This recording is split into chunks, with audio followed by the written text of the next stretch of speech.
손주가 맞았다는 걸 그날 처음 알았습니다. 군대라서 참아야 한다고 다들 그렇게 말하더군요. 하지만 맞는 게 훈련은 아니지 않습니까? 그래서 저는 소리를 내는 대신 절차를 움직이기로 했습니다. 왜 울었는지, 왜 손이 떨렸는지, 그래서 무슨 일이 벌어지는지. 철책을 타고 내려오는 바람은 언제나 사람의 마음을 먼저 깎아낸다. 강원도 최전방의 겨울은 계절이 아니라 상태에 가까웠다. 그곳에서는 추위가 공기를 지배했고 공기는 침묵을 강요했다. 면회를 앞둔 집안은 조용했지만 그 조용함은 평온이 아니었다. 시간이 느리게 흐르며 아직 오지 않은 사건의 그림자를 바닥에 길게 드리웠다. 할머니는 부엌에서 냄비를 올려두지 않았다. 대신 바닥에 큰 가방을 펼쳐놓았다. 손난로, 핫팩, 발열레에 비타민, 그리고 작게 포장된 김과 장조림이 차례로 들어갔다. 도시락은 없었다. 최전방에서는 밥보다 체온이 먼저였기 때문이다. 밥은 거기서 먹어도 몸은 내가 챙겨야지. 할머니의 말투는 늘 그랬다. 걱정보다 확신에 가까운 어조였다. 부모는 손주의 성장기에 자주 부재했다. 일이 많았고 집에 남는 것은 항상 어른의 그림자뿐이었다. 손주는 할아버지와 할머니의 시간 속에서 자랐다. 글자를 처음 읽던 날도, 넘어져 무릎이 깨졌던 날도, 밤새 열에 들떠 울던 날도 조부모가 곁에 있었다. 그래서 손주는 가장 숨기고 싶은 감정을 가장 가까운 사람에게서 숨겼다. 전화는 면회 전날 저녁에 걸려왔다. 연결음이 끝나기 전부터 할아버지는 예감이 좋지 않았다. 숨을 들이마시는 소리가 먼저 들렸다. 할아버지, 이번 주는 오지 마요. 말은 짧았고 뒤에 여백이 많았다. 여백에는 설명 대신 떨림이 들어있었다. 지금 철책 근무 때문에 외부인 통제가 존말 끝이 흐려졌다. 통화 너머로 점호 호루라기 소리와 무전기의 잡음이 섞여 들어왔다. 할아버지는 대답하지 않고 잠시 숨을 골랐다. 군대의 통제는 설명이 길어질수록 진짜였다. 하지만 손주의 말은 너무 짧았고 너무 급했다. 목소리가 왜 그러냐? 낮고 짧은 질문이었다. 아니에요. 그냥 피곤해서요. 부정은 빨랐고 확신은 없었다. 통화는 오래가지 않았다. 손주는 서둘러 전화를 끊었고 연결이 끊긴 뒤에도 잡음이 귀에 남았다. 그날 밤 할아버지는 쉽게 잠들지 못했다. 할아버지는 평생 규정 속에서 살아온 사람이었다. 규정을 지켰고 규정을 만들었고 규정이 무너질 때를 수도 없이 보았다. 그래서 그는 규정의 문장보다 문장 사이의 공백을 먼저 읽었다. 손주의 말에는 통제의 냄새가 아니라 두려움의 채취가 배어 있었다. 다음 날 새벽 집을 나서며 할아버지는 현관 앞에 잠시 멈춰 섰다. 겨울 공기가 폐 속으로 깊게 들어왔다. 그는 바람이 어디에서 시작되는지, 어디로 빠져나가는지 자연스럽게 가늠했다. 그 습관은 오래전부터 몸에 남아 있었다. 너무 걱정하지 마. 할머니는 말했지만 손은 가방 손잡이를 놓지 못했다. 걱정하는 게 아니라 확인하는 거야. 할아버지의 대답은 짧았다. 차가 산길을 오르며 철책의 그림자가 창밖으로 스쳐 지나갔다. 그 그림자는 길었고 일정한 간격으로 반복되었다. 마치 누군가 같은 이야기를 계속 되풀이하는 것처럼. 그때 할아버지는 알았다. 이번 면회는 단순한 방문이 아니라는 것을. 그리고 이 조용한 출발이 돌아올 파문의 시작이라는 것을. 면회소 앞 공기는 어제보다 더 무거웠다. 눈은 내리지 않았지만 땅은 이미 얼어 있었다. 할아버지는 창구 앞에 서며 주변을 한 번 더 훑었다. 사람들은 많지 않았고 소리는 더 적었다. 이곳에서는 말보다 규정이 먼저였다. 면회 접수 창구의 직원은 지나치게 친절했다. 웃음은 정확했고 말투는 교본처럼 매끈했다. 문장은 군더더기 없이 정리되어 있었고 여지는 없었다. 현재 경계 강화 기간이라 외부 면에는 전면 제한입니다. 그의 목소리는 높지도 낮지도 않았다. 그 점이 오히려 눈에 걸렸다. 언제부터입니까? 할아버지는 묻는 대신 확인하듯 말했다. 지난주부터입니다. 대답은 즉시 나왔다. 하지만 시선이 잠깐 흔들렸다. 할아버지는 고개를 끄덕이지도 반박하지도 않았다. 대신 창구 뒤 벽면을 바라봤다. 출입 통제 규정, 감염 대응 절차, 의무대 연락처. 모두가 정돈되어 있었다. 너무 정돈되어 있었다. 그럼 의무대 기록은 확인할 수 있습니까? 질문은 조용했지만 방향이 달랐다. 그건 보호 대상자 개인정보라. 직원은 말을 멈췄다. 문장을 끝내지 않았다. 그 순간 옆문에서 기척이 났다. 누군가 서 있는 느낌. 직원은 다시 정면을 봤다. 규정상 어렵습니다. 규정이라는 말은 벽처럼 단단했다. 그리고 그 벽은 늘 누군가의 뒤에 세워졌다. 할아버지는 면회소를 나와 천천히 주변을 돌았다.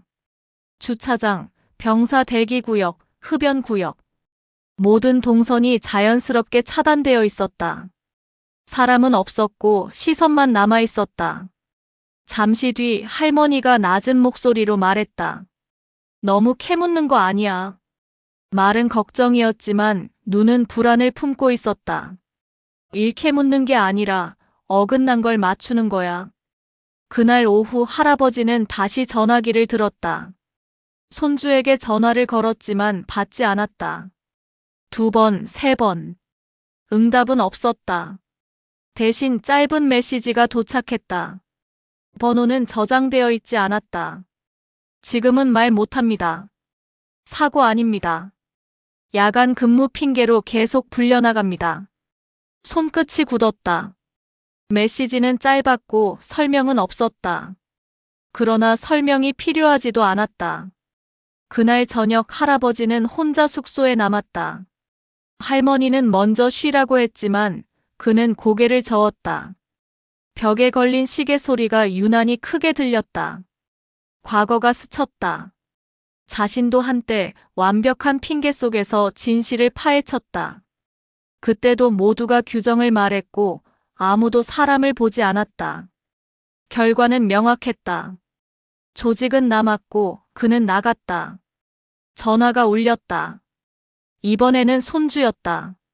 할아버지 죄송해요. 숨이 가빴다. 뭐가? 괜히 일 키우는 거 아닌가 싶어서. 누가 키운다 그랬냐? 잠시 침묵이 흘렀다. 그 침묵이 이미 답이었다. 여긴 말하면 더 힘들어져요. 그 말은 변명이 아니었다. 경험에서 나온 체념이었다. 통화가 끝난 뒤 할아버지는 창밖을 오래 바라봤다. 철책은 보이지 않았지만 바람은 그대로였다. 그는 더 이상 확인만으로는 부족하다는 걸 알았다. 이제는 선택의 문제였다. 모른 척하고 돌아갈 것인가? 아니면 다시 한번 모든 것을 걸 것인가? 할아버지는 휴대폰을 들어 연락처를 넘겼다. 오래 지워두었던 이름들이 화면에 나타났다. 그는 아직 전화를 걸지 않았다. 다만 마음속에서는 이미 결론이 내려지고 있었다. 다음 장에서는 이 망설임이 행동으로 바뀐다. 새벽은 늘 먼저 깨어 있었다. 할아버지는 눈을 뜨자마자 휴대폰을 확인했다. 알림은 없었다. 그 침묵이 더 불길했다. 어젯밤 그는 결심했다. 확인해서 멈추지 않겠다고. 대신 움직이겠다고. 움직임은 늘 흔적을 남긴다. 그리고 흔적은 누군가를 불편하게 만든다. 할아버지는 면회소로 다시 갔다. 어제와 같은 길이었다. 하지만 공기는 달랐다. 보이지 않는 사람이 늘어난 느낌. 시선이 많아진 느낌. 창구는 똑같이 정돈되어 있었다. 서류는 가지런했고 안내문은 반듯했다. 정돈된 공간은 때로 진실을 숨기는데 가장 적합했다. 할아버지는 의자에 앉지 않았다. 서서 기다렸다. 서서 보면 보이는 게 달랐다. 오늘은 또 무슨 일로 오셨습니까? 목소리는 어제보다 더 단단했다. 어제 못 받은 답을 받으러 왔습니다. 할아버지는 표정을 만들지 않았다. 규정상 동일합니다. 규정은 변하지 않아도 사실은 변합니다. 그는 그 말 뒤에 아무것도 덧붙이지 않았다. 직원은 손끝으로 펜을 굴렸다. 사소한 습관이 드러났다. 불안은 손끝에서 먼저 나온다. 할아버지는 벽에 의무대 연락처를 다시 봤다. 번호는 있었다. 하지만 안내문 아래에 테이프 자국이 남아 있었다. 누군가 종이를 떼었다가 다시 붙인 흔적. 그것은 작고 충분히 큰 흔적이었다. 할아버지는 밖으로 나갔다. 면회소 옆 작은 흡연 구역으로 걸었다. 연기가 피어오르는 곳엔 늘 말이 있다. 그는 담배를 피우지 않았다. 대신 가만히 서 있었다. 잠시 후 군복 위에 패딩을 걸친 병사가 지나갔다. 눈이 마주쳤다. 병사는 피하려다 멈췄다. 망설임이 한 박자 길었다. 여기 의무대 어디로 연결되나? 할아버지는 그냥 묻듯 말했다. 저기 안쪽으로요. 병사의 목소리는 작았다. 그는 더 말하지 않았다. 하지만 시선이 안쪽에 오래 붙어 있었다. 할아버지는 그 방향을 따라 걸었다. 문 하나가 더 있었다. 표지판은 평범했다. 평범한 표지판은 중요한 걸 가릴 때 자주 쓰인다. 문 앞에는 출입 통제선이 있었다. 통제선은 얇았다. 하지만 얇은 선 하나가 사람을 멈춰 세운다. 할아버지는 선 앞에서 멈추지 않았다. 선이 아니라 사람의 반응을 보기 위해서였다. 어르신, 이쪽은 출입이 초소 근무병이 다가왔다. 말은 정중했지만 속도가 빨랐다. 누군가 이미 보고 있었다는 뜻이었다. 면회하러 왔습니다. 할아버지는 설명하지 않았다. 설명은 약해 보일 때가 있다. 지금은 어렵습니다. 그 순간 무전이 울렸다. 짧고 딱딱한 호출. 근무병은 무전을 듣고 고개를 끄덕였다. 그리고 시선을 올렸다. 할아버지를 보지 않고 그 뒤를 봤다. 할아버지는 몸을 돌리지 않았다. 하지만 그는 느꼈다. 자신의 뒤에도 누군가가 서 있다는 것을. 그는 돌아섰다. 면회소 쪽으로. 돌아서는 게 후퇴는 아니었다. 동선을 바꾸는 것뿐이었다. 문을 두드릴 때도 옆문을 열 때도 있다. 숙소로 돌아오는 길에 메시지가 도착했다. 어제 그 번호였다. 기록이 지워졌어요. 의무대 갔던 애들 훈련 중 찰과상으로 정리됐어요. 근데 그날 훈련은 없었어요. 할아버지는 걸음을 멈췄다. 길 옆 눈이 밟혔다.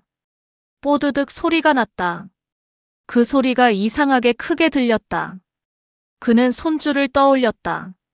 말하면 더 힘들어진다는 말. 그 말은 병사 개인의 성격이 아니라 구조의 언어였다. 구조는 늘 사람에게 침묵을 요구한다. 그리고 침묵을 규정이라 부른다. 그날 밤 손주에게서 다시 전화가 왔다. 이번엔 목소리가 더 낮았다. 할아버지 진짜로 그만해요. 말이 아니라 부탁이었다. 왜? 제가 버틸 수 있어요.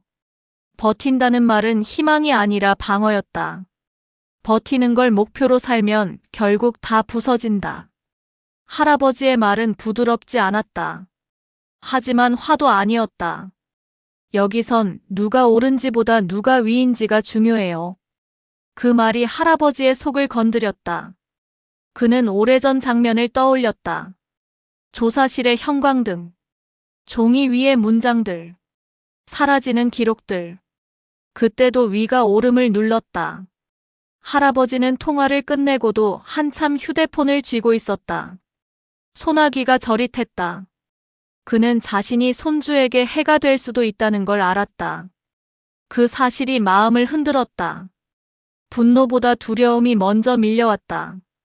그 두려움이 오히려 결심을 더 단단하게 만들었다.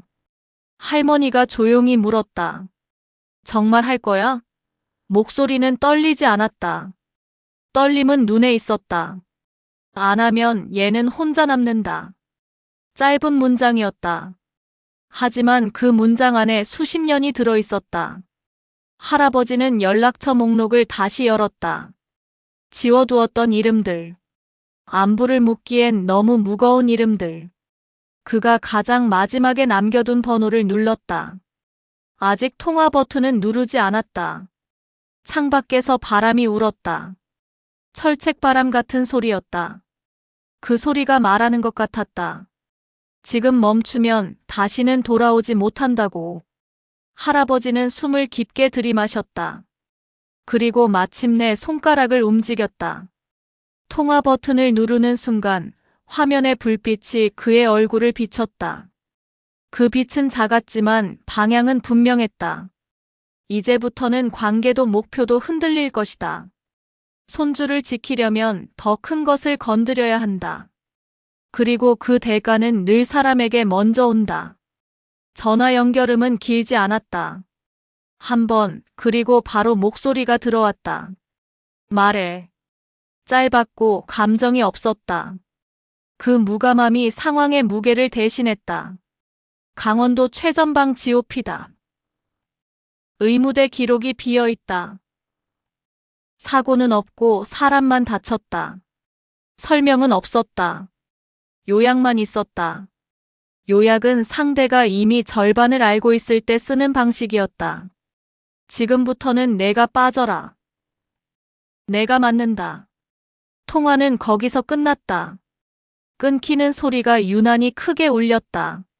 할아버지는 휴대폰을 내려놓았다. 손바닥이 젖어 있었다.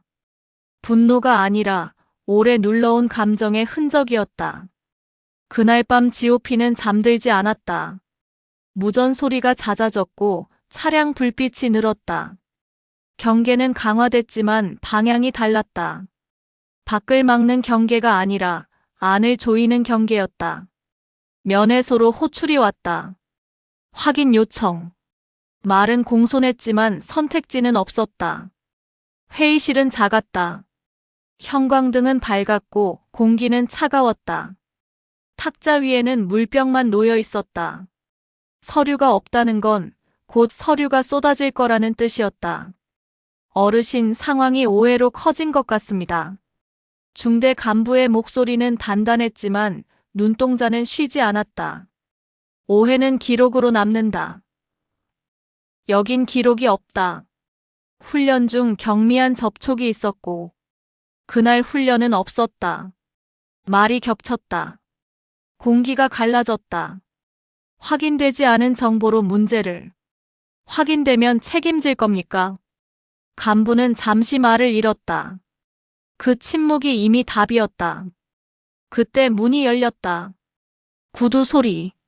규칙적인 걸음. 지금부터는 내가 묻는다. 방 안에 공기가 내려앉았다. 사람들이 동시에 일어섰다. 보고 라인 제출. 의무대 원본 기록, 서버 접근 로그 포함. 야간 근무 배치표 전부. 지시는 빠르고 정확했다. 대사는 총알처럼 떨어졌다. 상급 승인 없이는. 내가 상급이다.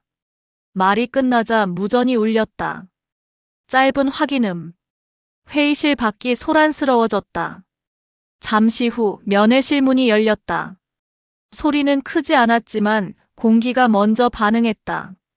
손주가 들어왔다. 군복은 단정했지만 완벽하지 않았다. 소매가 살짝 올라간 손목 아래로 멍이 보였다. 고개를 숙이는 순간 군복깃 아래로 또 다른 흔적이 드러났다. 색이 다른 멍들이 겹쳐 있었다. 하루 이틀의 흔적이 아니었다. 손주는 할아버지와 할머니를 보자마자 멈췄다. 그리고 무너졌다. 말이 나오지 않았다.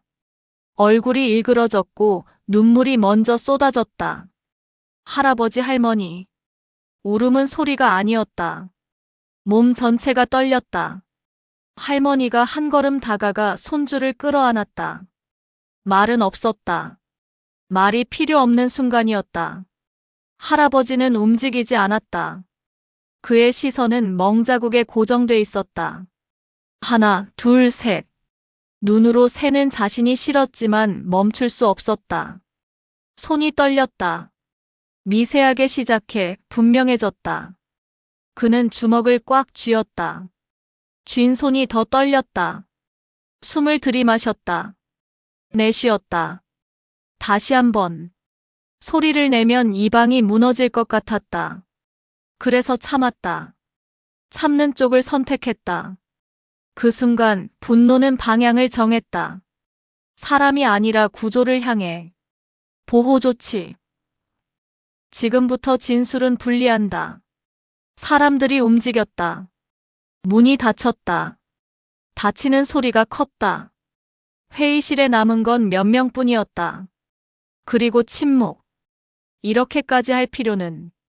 필요를 판단하는 건 지금부터 나다. 잠시 후 보고가 들어왔다. 의무대 서버 백업. 삭제 시도 기록. 야간 출입 로그 불일치. 은폐다. 짧은 결론이었다.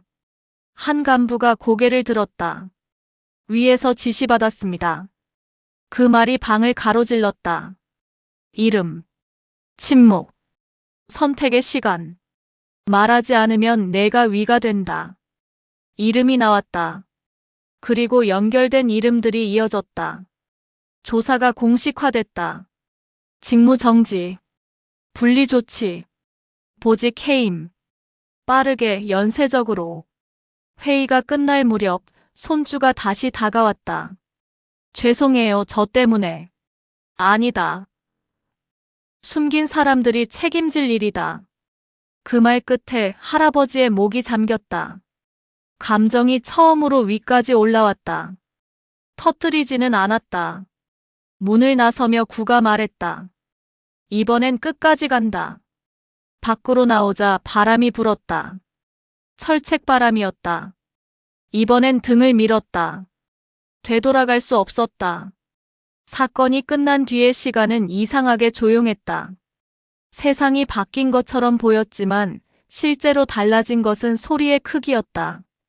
GOP의 아침은 여전히 차가웠고 바람은 철책을 타고 같은 방향으로 불었다. 다만 그 바람을 대하는 사람들의 자세가 달라져 있었다. 할아버지는 더 이상 전화를 받지 않았다. 전화가 오지 않았기 때문이다. 보고는 문서로 왔고 결과는 짧은 문장으로 정리되어 있었다.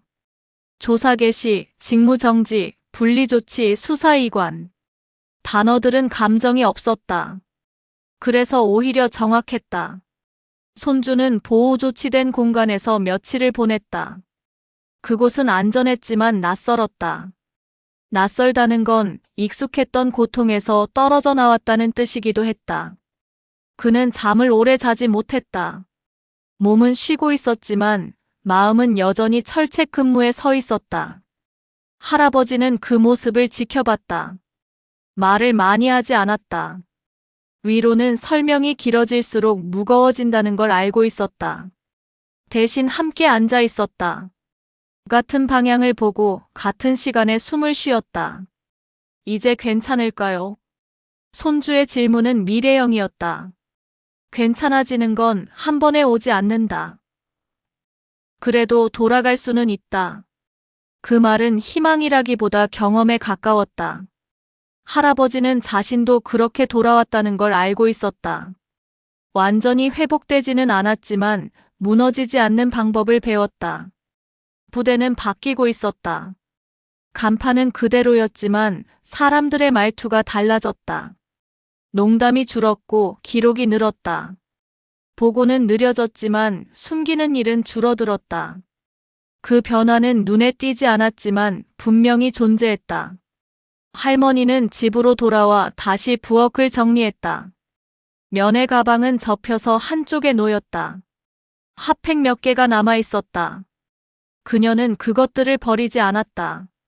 언젠가 다시 필요할지도 모른다고 생각했다. 다 끝난 거지? 그녀는 조용히 물었다.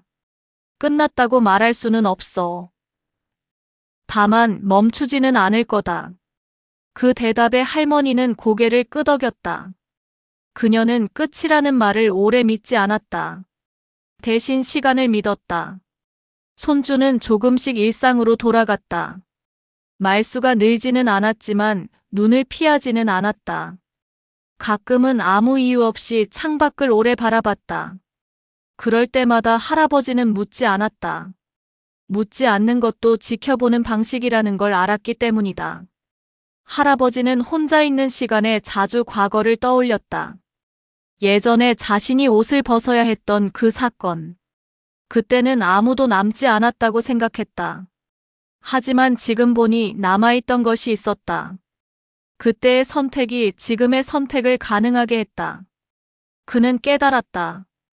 참교육은 목소리를 높이는 일이 아니라는 걸. 누군가를 굴복시키는 장면이 아니라는 걸. 기록을 남기고 절차를 작동시키고 책임을 끝까지 묻는 일이라는 걸. 그 과정이 느리고 지루해 보여도 결국 사람을 지키는 건 그것뿐이라는 걸. 용서는 쉽게 오지 않았다. 그는 누군가를 용서했다고 말하지 않았다. 다만 분노를 계속 들고 있지 않기로 했다. 분노는 방향을 잃으면 가장 먼저 가까운 사람을 다치게 한다. 그 사실을 그는 너무 잘 알고 있었다. 어느 날 손주가 말했다. 할아버지, 나중에 누군가 힘들어하면요. 그땐 그냥 모른 척 안 할게요. 할아버지는 그 말을 듣고 잠시 숨을 고르며 고개를 끄덕였다. 그것으로 충분했다. 이야기의 끝은 정의가 아니라 선택이었다. 철책바람은 여전히 불었다. 하지만 그 바람은 더 이상 모든 것을 집어삼키지 못했다. 어딘가에서는 기록이 남고 있었고 어딘가에서는 누군가가 이전보다 조금 덜 외로웠다. 할아버지는 창밖을 보며 생각했다. 인생에서 완벽한 승리는 없다고. 다만 다음 세대가 같은 상처를 반복하지 않게 만드는 선택은 남길 수 있다고. 그 선택이 이어지는 한 이 이야기는 끝나지 않는다. 이 사건은 한 손주의 아픔에서 시작됐지만 결국은 한 가족의 결단과 그 결단에 응답한 사람들의 책임으로 이어졌습니다. 누군가 용기를 냈고 누군가는 침묵하지 않았으며 그 선택들이 모여 숨겨졌던 진실을 밖으로 끌어냈습니다. 변화는 우연히 오지 않습니다. 누군가 이건 아니다라고 말했을 때, 그리고 그 말을 끝까지 밀어붙였을 때 시작됩니다. 오늘 이야기는 여기까지입니다. 이 이야기가 마음에 남으셨다면 좋아요와 구독으로 함께 해주세요. 그리고 여러분이나 여러분 가족의 이야기도 댓글로 남겨주신다면 우리는 더 많은 진짜 이야기를 함께 나눌 수 있을 것 같습니다. 다음 이야기에서 다시 찾아뵙겠습니다. 감사합니다.